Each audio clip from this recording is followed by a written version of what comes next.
ఏ దేవుని సన్నిధికి వచ్చి ఆశీర్వాదాలు తీసుకొని వెళ్తారో అదే దేవుని సన్నిధికి వచ్చి శాపాలు తీసుకొని వెళ్ళే వాళ్ళు ఉన్నారు. దేవుని యొక్క సన్నిధిలో భయం లేకుండా, భక్తి లేకుండా ప్రవర్తిస్తే ఏ దేవుడు నిన్ను దీవిస్తాడో ఆ దేవుడే నిన్ను శపిస్తాడు.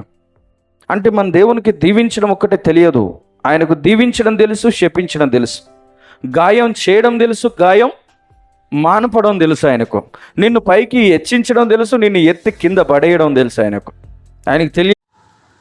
పాస్టర్ విజయ్ కుమార్ గారు, సర్ప సంతానం గురించి నాకు కొన్ని డౌట్లు ఉన్నాయి, చెప్తారండి? ఫస్ట్ ఆఫ్ ఆల్, సర్పము ఎందుకు మాట్లాడింది అదొకటండి. ఇంకోటి ఏంటంటే, దేవుడు ఏబేల్ని లక్ష్యం పెట్టాడు, కయ్యని మీద లక్ష్యం ఎందుకు పెట్టలేదు? ఇంకొకటి, స్వయంగా అవ్వ కూడా నేను యెహోవా దయ వలన ఒక మనుషుని